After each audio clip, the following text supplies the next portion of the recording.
Hello, hello, Palador here again with some more Overwatch, playing on Lijiang Tower as Zarya with a friendly team of 2 Winstons, a Soldier, McCree, and a Lucio. So, have a few tanks on our team, a healer, and a couple damage dealers.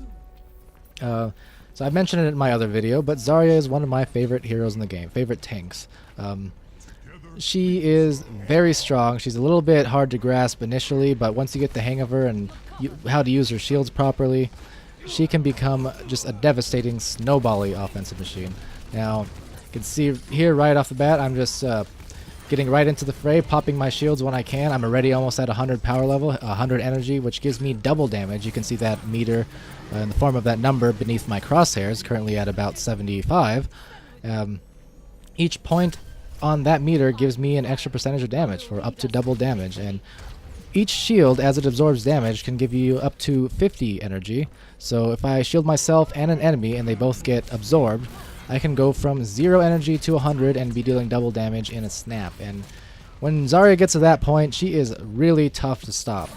Really, really tough to stop. Now you can see the Roadhog hooking me there, so I make sure to shield myself before he does too much damage to me, and shield my teammates as well. However, the enemy Reaper was able to flank me, shoot me in the back, and work me down in a hurry.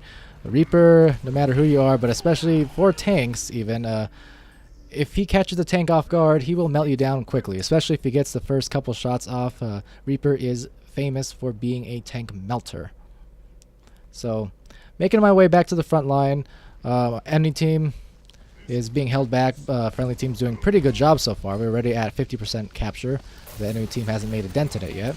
So I'm getting right into the fray once again, popping a shield on my teammates as they enter it, popping a shield on myself, getting about 75 energy out of it. Standing back from that Reaper ult, and then popping my ult, the Graviton Surge, to bring some of the enemies in and knock a few of them out, along with the help of my McCree and my Winston, as well as the rest of my team. So we're able to wipe them off the point once again. The nice thing as Zarya, if you're going up against enemy Winstons, is that when an enemy Winston dives onto you, whether it's you or one of your teammates, they're pretty much forced to shoot you because they don't aim their weapon. It just fires at all enemies within an arc in front of them. So basically, if an enemy Winston jumps on you, they're forced to fire upon you and break down your shields, or they're forced to just die and do no damage at all. So it's kind of a double-edged sword, a lose-lose situation actually for the enemy Winstons when they're going up against the Zarya. No matter what they do, I kind of win. Now, the enemy Mercy gets off a good res before dying. She gets a few people back up. Just popping more of my shields. I've been staying at really high energy level this entire fight here, which has really helped out, I think, despite taking some casualties on our team. You can see the enemy Zarya there, and when I can, I try to focus down enemy Zaryas as fast as possible, because as a Zarya, you know how powerful you are, and thus you do not want the other Zarya to reach that potential either. So just trying to get out of the way of the ult, popping a shield on the Winston as he pops his, just to try to mitigate some of that damage. We get off some more kills, 10 players kill streak. We got my ult back up. It's in overtime currently, so I'm just kind of biding my time, waiting for the right opportunity to use it if I need to use it at all. You can see the enemy Zarya back, so once again I'm just kind of focusing on her before laying down my ult, and with the help of my team, wiping them completely off the point once more. So pretty much a shutout in that first round. Enemy team wasn't able to capture it a single time, and we were able to hold it for a successful 100% to 0 capture. So, on to round 2. You can just see though how good Zarya can really be. When she has low energy, I mean, you can see there we have 2 silvers and 2 gold medals already just in that first round. Average of 45 energy, which is really good in my opinion. But you can see how strong she can get. Now, if she has 0 energy, she's a little bit weaker offensively, and when you're at low energy, basically you want to wait for your shields to recharge, and that's when you want to dive. At least when it comes to yourself, if I have 0 energy, I wait for my shield, make sure it's recharged, and then I walk right into the enemy team, give it about half a second for them to, turn their focus and their aim towards you, and then right as they start firing at you, I pop my shield, let them absorb it, and then if I have to, back off, heal up, let my shields recharge, let my health recharge, and do it all over again. And same thing, just keeping up with my teammates, watching for them as they try diving on the enemy team, trying to get my charge as high as possible. and see the Winston getting knocked off there, but he's able to, or the Roadhog, I'm sorry, and he's able to pull our friendly Winston off with him with a hook. Pretty funny stuff there by the enemy Roadhog. Good play by him, I suppose.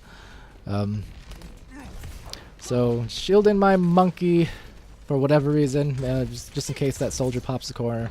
And I'm at 0 energy, so I'm trying not to be super aggressive until I have to be, but now my shield is recharged, so I'm going to try and get in here, kind of bait the Roadhog into shooting me. I thought he was about to hook me there, but he did not, so kind of mistimed that shield there, wasn't able to really get any kind of extra energy benefits out of it, and was taken down for my mistake.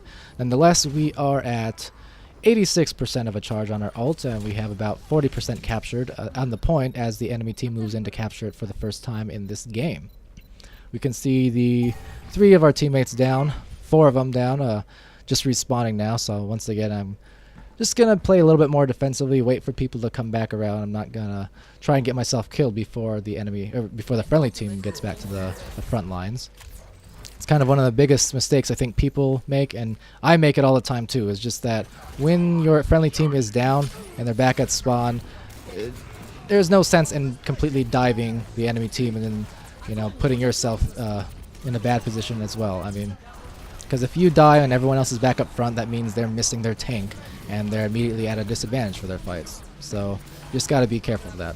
Nonetheless, we're able to get off another effective ult. We're going to be able to get to extremely high energy, sitting at the high 90s. And with that, we're able to wipe their team off the point once more and recapture it. Although the enemy team did manage to hold it for 39%, so they were able to get in a pretty decent hold on that that little round. But we came back in and won that skirmish and forced them off the point. So for now, I'm just hanging around here with the rest of my team, kind of standing in the front to make sure I soak up any Roadhog hooks that might be coming in or any ults like that. But I do pop my shield as well as Winston. He's able to pop his. But I do fall to that, and alongside the enemy McCree's ult, they're able to take us off the point once again, and I believe capture it. Yes, they do. So the percentage now is at 44% for the enemy, 72% for us. A lot closer match than the first time. They're kind of learning from some of their mistakes, and just as well, we're making some more mistakes on our own. Trying to shield my teammate there from the Helix Blast and get out of dodge there, letting my health regenerate a little bit, because half of Zarya's health is in the form of shields, meaning that if I don't take damage, 200 of my hit points are rechargeable after a short amount of time. So we're able to get Lucio there after he gets the stun. I'm just firing off my right-click ability onto the entrance over there. It does bounce people off sometimes. The right-click ability has a little bit of splash damage to it, so it can potentially bounce people around and off the ledge there. Either or, though, it's good just for the pure area effect damage that you do. Your left click is a great ability too, does a ton of damage, but you have to be good at aiming it, and against high mobility targets it's definitely hard to hit sometimes, so I do find myself using my right click ability a whole lot sometimes. It just depends on the situation.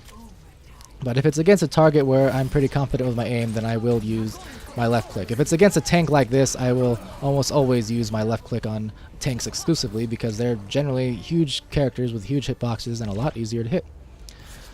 Anyway, it was a closer round, but we're still able to hold it and get the victory, the shutout, 2-0. So pretty effective game by Zarya. I mean, the rest of our team did great, our Winstons as well, and we actually got play of the game here with a shutdown. We'll see which one this was.